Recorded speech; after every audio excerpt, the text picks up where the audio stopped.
one another, love one another, yeah, love one another, that's what we'll do. Love one another, love one another with a love like no other that we found in you.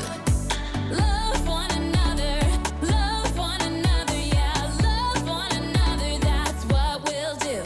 We're alive to love one another. We're alive with love like no other. We're alive, we're sisters and brothers. We're alive to love one another.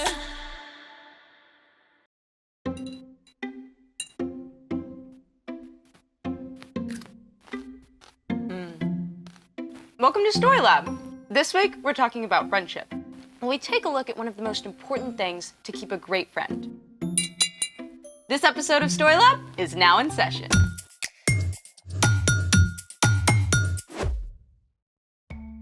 Hey, I'm Sebastian. And I'm Skylar. We're talking about friendship. And what is friendship, Sebastian? It's using your words and actions to show others you care, Skylar. Ding, ding, ding. We have a winner. I win? Yes, go me! What did I win for? I mean, all I did was define friendship. Anyone who can be a good friend is winning. So, do I win anything? Well, I was thinking, how about you win the amazing opportunity to decide what we're doing today? Wait, I thought you were supposed to figure that out. I got as far as this pickle jar and then I got stuck. Look, I was really tired and then I decided to Google and then I got totally sidetracked by a cat video and I'm really sorry. Can you please forgive me? Stop right there. I need to fully take in this moment. What? The moment where you don't have everything completely perfect and put together. Mountaintop experience, huh? It's amazing. Okay, now you've had your little moment. Can you help us out with the situation that does not feel very harmony-us? Trust me, my friend, I'm hatching a plan. Good. What is it? Oh, I remember doing this a lot as a kid. Tapping on a jar filled with brine? More or less. So, let's make it! Should I pour this out? Nope, keep that jar right there. Okay, yes, sir. What are we doing? Step 1, line up 7 clear jars. It's easier if they're all the same size. Step 2, fill the first jar just below the rim.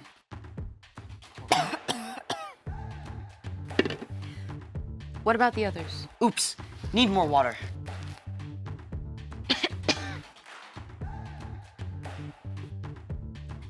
Okay, I'm back. Okay, so the second jar gets about a quarter cup less. Hey, what happened to my water? Oh, sorry, I didn't realize it mattered exactly You drank how the much. experiment? I was thirsty after all those pickles! You do the rest. Sorry. Okay, how much? Just a quarter cup less in each jar. I'll go get more water. Are we ready? You know, it should be possible to complete a scientific experiment without food coloring. Possible, yes. Fun, no. You don't have to add rainbow food coloring, but it can help you remember which note is which. See, we already have a green.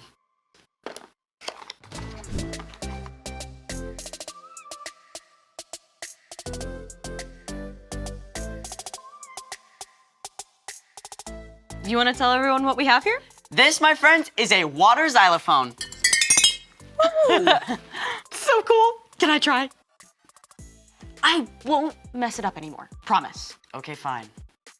Thank you.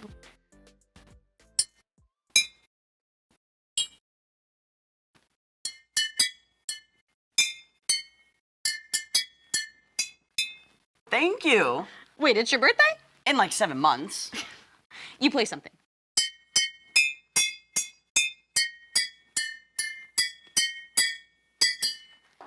Is that Ode to Joy? I'm impressed. Okay, do it.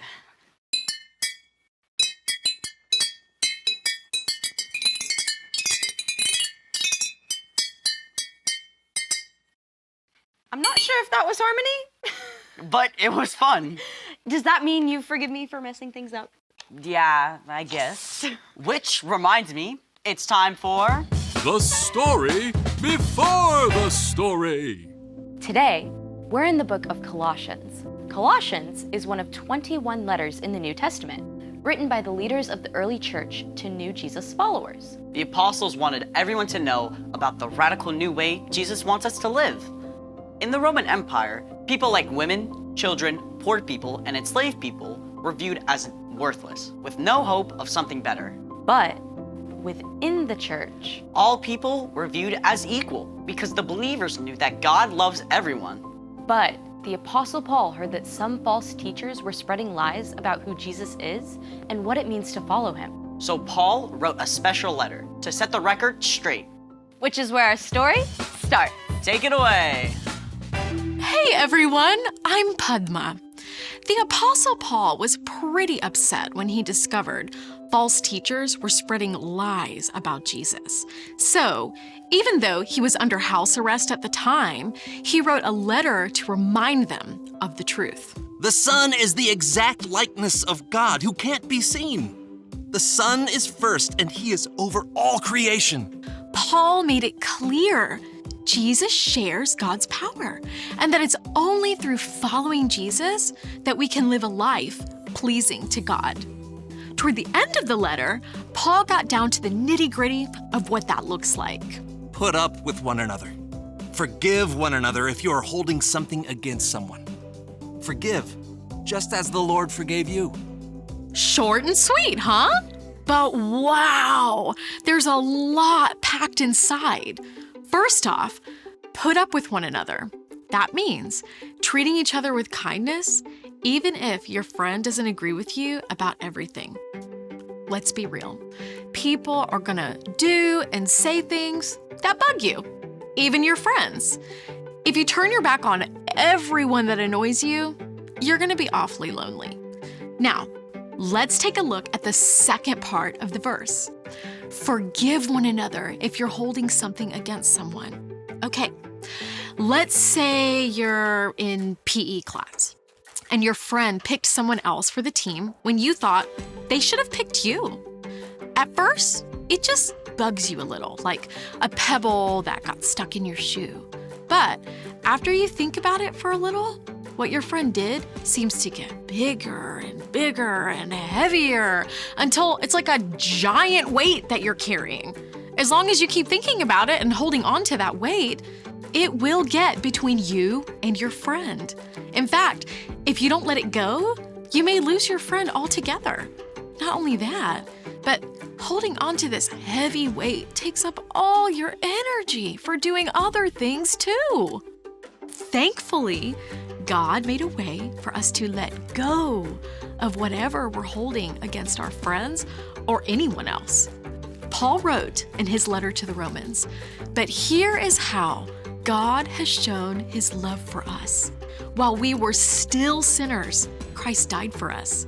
God did not wait for us to get our act together before coming to rescue us.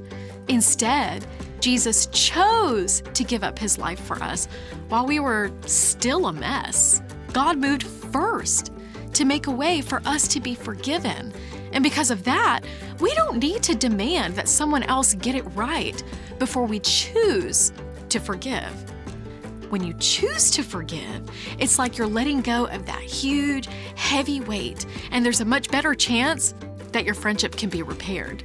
Now, forgiving a friend does not mean that what they did was okay or that you have to let them keep hurting you. It simply means that you're leaving room for God to make things right. You don't have to carry around that heavy weight anymore. When you choose to forgive your friends, you may find that they're more ready to forgive you too. Let's see our verse all together again. Put up with one another. Forgive one another if you're holding something against someone. Forgive just as the Lord forgave you. Paul went on to write, "Let the peace of Christ rule in your hearts. As parts of one body, you were appointed to live in peace."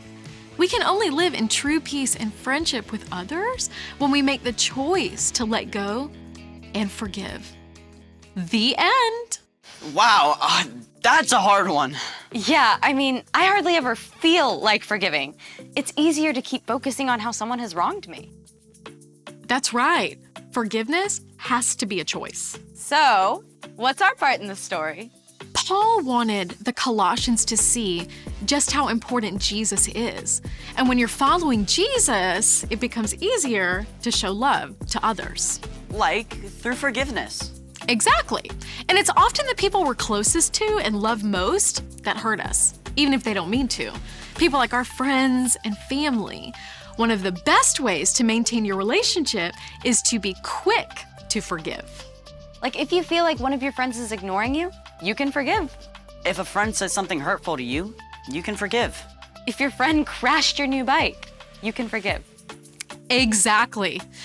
You should never let someone keep hurting you, but in many cases, forgiveness can be the glue that helps friends stick together. All you have to do is let it go, let it go. If your friends start singing overdone musical numbers, you can forgive. I think you've got it.